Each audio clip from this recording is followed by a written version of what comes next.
The JVC NZ900 home theater projector is in the Techthusiasm home theater. It's set up, it's working, it's operable, it's real, and it's spectacular. I did the long live stream going all over the setup, the menus, the options, and stuff like that, but super long live streams are not always the most digestible formats.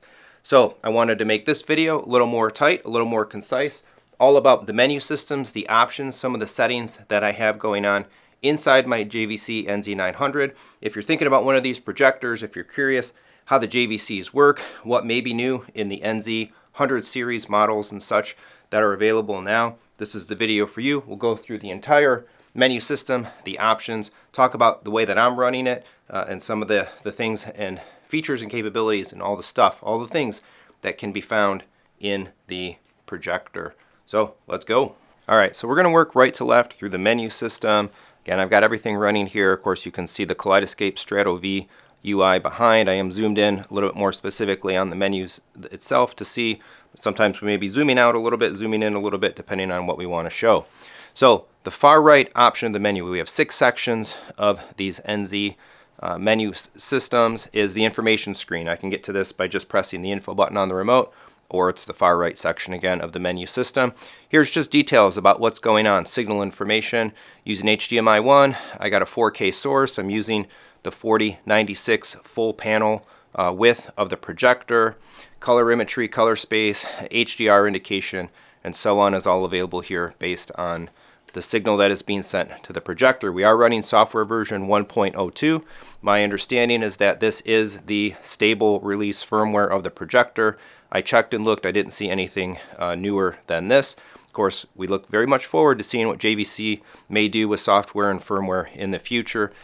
Adding capabilities in software has been one of the cornerstones, I think, of the JVC lineup the last couple of generations. And then now we can also see here our light source time. I've got a whopping 6 hours on the laser. All right, next we'll go over here to a general kind of like, let's say, general configuration options, kind of operable options menu. We can adjust triggering. Of course, the projector does have a trigger input on the back of it, and we have options around configuring that. I don't actually use the trigger in my setup. I use a Control 4 system to manage the power state and control of the projector. We do have an off timer, so if the projector is left completely idle for a period of time, it'll shut itself off. We have options between not using an off timer or 1, 2, 3, or 4 hours. I would recommend generally using an off timer, just in case somebody leaves the projector on, leaves the room. No sense having a whole bunch of hours of use tallied up on your projector. Eco mode, in this case here, off. We have options for the network settings. I am just using DHCP here, but I do basically a reserved IP address in my router based on the MAC address. Here is also where we can enable Control 4 control and set our network password. So one of the things that I think folks are encountering, and I encountered this myself, is that there's a little more security about the control protocols for the NZ100 models here. Specifically, we never really had to do much with the network password in the past in conjunction with Control 4 and I think other control systems as well. But now the network password actually matters. You have to set it, you have to hash some things and get the authentication better established with your control system. So keep that in mind.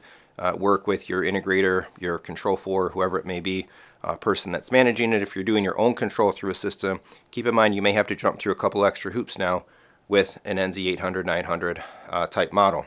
Options for remote cold, high altitude. Hide mode allows us to basically blank out the laser, and we have the ability here to do backup. We can back up our settings essentially to a USB drive and restore them if we wanted to.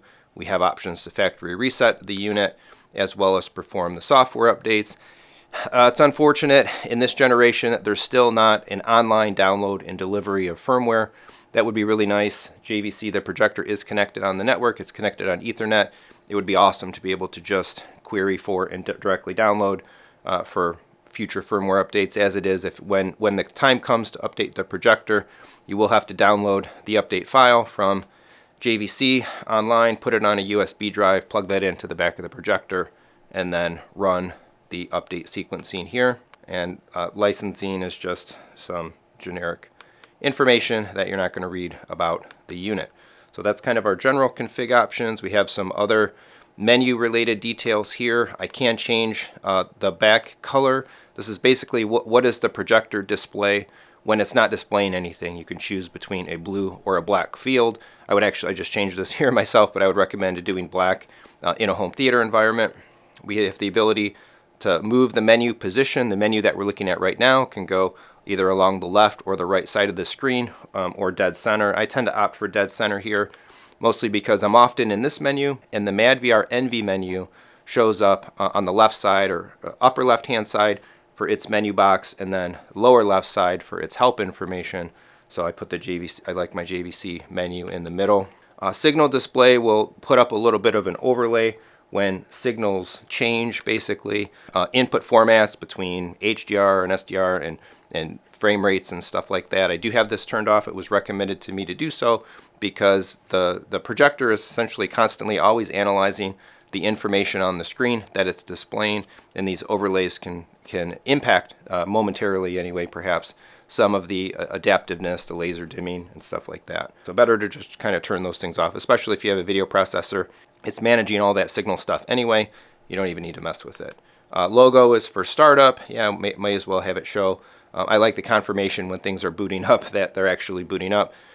So I leave that on, and then of course you can specify a language for the menu system itself. All right, now we start getting into some of the core picture settings and core display kind of operational settings here. So the middle option here, third from the right, fourth from the left, has to do with installation modes. This is where we manage things like our lens memories and stuff like that. So JVC continues to provide us with basically 10 different installation modes, which is awesome. A ton of flexibility to set up for different types of picture operations, different zoom and shift, depending on aspect ratio management, if you're doing that with lens memories and not with an external video processor. Here I have set up 3 different installation modes, a standard kind of 16:9, a standard scope for my screen aspect ratio, and then the one that I have enabled right here that I just titled MadVR, which is the one, of course, that I'm using with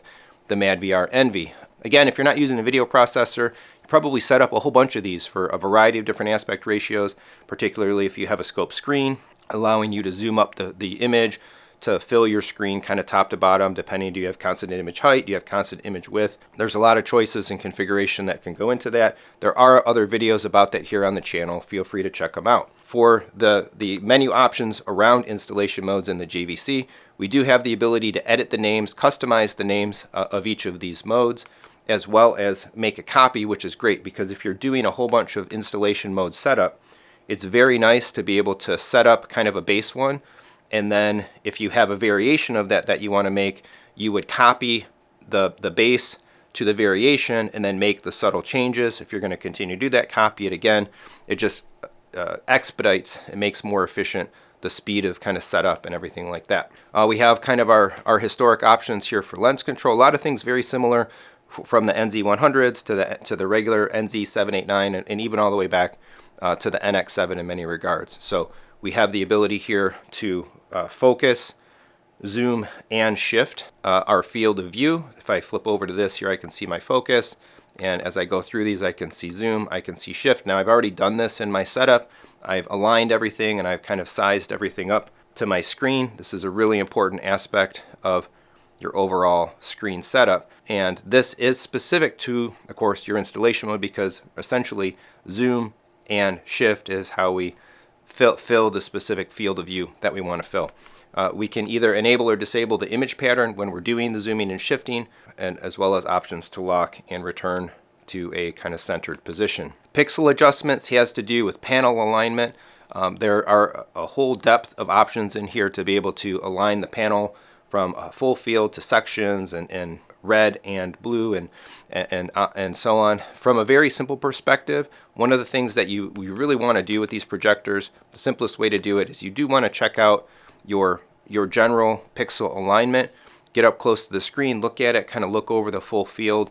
I did find with my NZ900, I only really needed one little tweak to the pixel alignment. I did have to vertically adjust the red just by one, and it worked out. Everything aligned nicely after that. Masking gives you the ability to cut out from the field of light that's on the screen.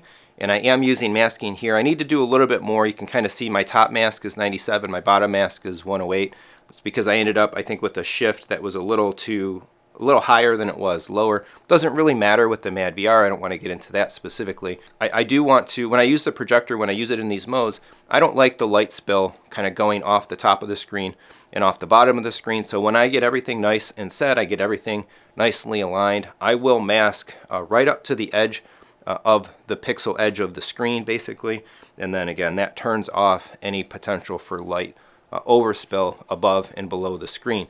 Now I do constant image height in here, so I'm essentially zooming up to fill the screen from the far left to the far right using the pixel field of view of the projector. No reason for me to do any masking on the left or right, just on the top and bottom, and again, keep that overspill away. I don't have a lens, but we have options to manage that if you had an anamorphic lens. Now screen setting, this has been in the JVCs for a little while now. The screen adjust factor, basically what you want to use this across the board. If you have a JVC, turn the screen adjust on, go to the web page, look at the table of screens and screen materials that they have available that they publish, and enter the code for the screen that you have. It will adjust some elements of the picture processing onto the screen relative to characteristics specifically for your screen. So I have a Seymour AV acoustically transparent center stage XD material. The code for that is 129. Just come in here and put it in. And then also in conjunction with that, you want to enter in some of your screen details, specifically here the size, the aspect ratio, and the gain of your screen. Now I can't show this off specifically because I'm not using it.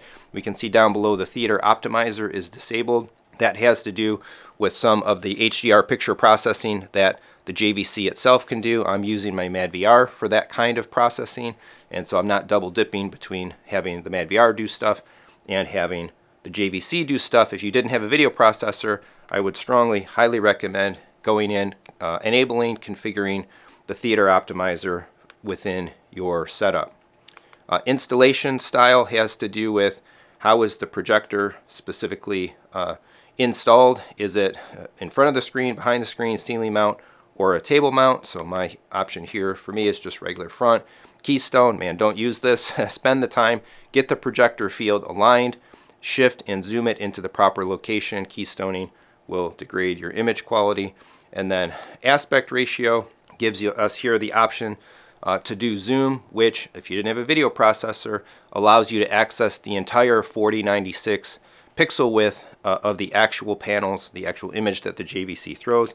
I love the fact that JVCs are 4096 pixels wide instead of 3840. I find what that does in terms of versatility of setup is hugely beneficial. I'm not using the zoom in the setting of the projector itself. I am employing the same concept through my Mad VR. Zoom is something that could be a lifesaver, particularly if you have trouble filling your screen at a given throw distance. So that's installation modes, and again, all of these options below the specifically selected installation mode are customizable for that specific mode, and they'll be, as you change the mode, those settings specific to that mode will take effect. All right, picture settings. Now we're getting into some picture settings here. We can specify what type of input level the projector is expecting. You can leave things to auto. A lot of things can really be left to auto because I'm using the Mad VR, specifically wanting to fix certain modes of operation. I'm specifying video levels with an RGB color space. We do have options for 3D. JVC remains supporting 3D as a format, and so you can customize some of the 3D presentation there.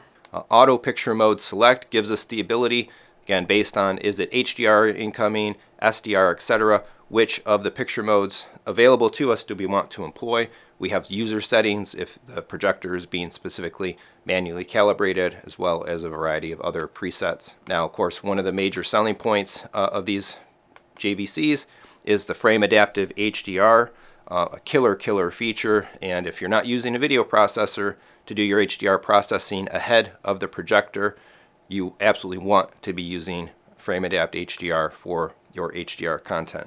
Take advantage of what the JVC can do. HDMI ED ID settings available in here. There's a mode A, B, and C.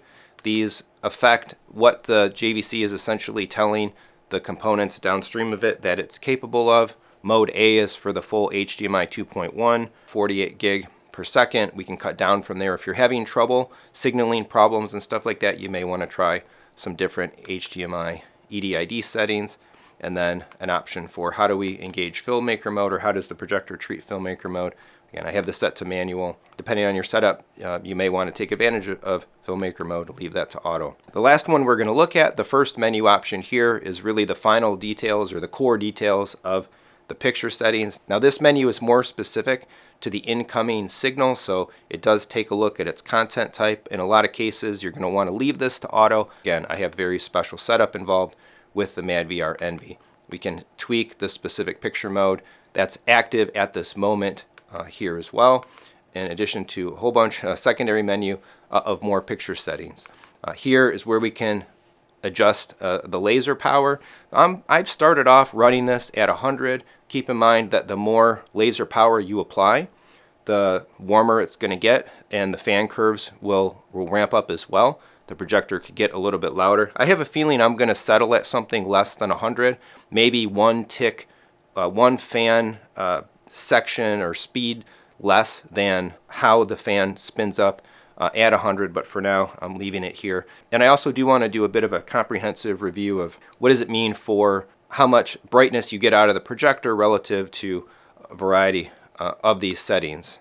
Dynamic control relates to, again, basically how the laser processing and operation is being employed. We have options for off, low, high, and balanced, and then we can manually adjust the iris here, clamping this a little bit down at -3. This will also affect your brightness. We have some picture tuning options down below. I haven't set any of these. That's something that you would want to do in conjunction with a calibration. Color profile gives us the option to select from a variety of these. Again, in many cases, again, without the video processor, you're just going to want to be looking at auto. One thing to keep in mind is we do have a choice between, in BT 2020, to be able to choose normal versus wide. Wide uses the color filter, which is going to give you a bigger color gamut at the cost of brightness. And again, this is something else that I want to actually do in a future video. I'll set these options differently, test each one of them out, and we'll measure light and see how that actually affects the lumens and the nits and so on that we get out of the projector. Color management system is here for calibration. That has not been done on this unit, so this stuff is turned off. I would not recommend playing around in there unless, again, you're doing kind of a full calibration setup. Color temperature, options to set these. We usually run our stuff around 6500 Kelvin. It has been recommended to me that in the JVC 75 is truly more closer to reference 6500 performance, and so my calibrator friends recommended me to choose 75. You may want to do the same. And we have additional calibration options to correct color gain and offset down below. Again, you're not looking to tweak these unless you're doing it in conjunction with a calibration.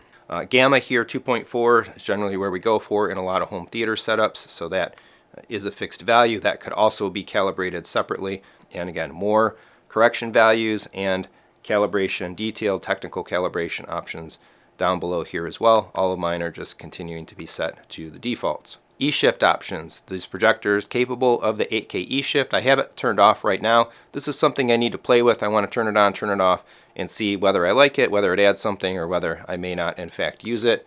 Graphics mode here, options set to high res, and some other picture tuning options for sharpness, like edge type of enhancement, as well as different types of noise reduction. The values that you see here are, again, what were recommended to me by calibrator friends of mine. And lastly, motion control. We have options here to engage a low latency option, which you would want to employ for gaming, keeping in mind that that disables some other picture processing capabilities within the JVC.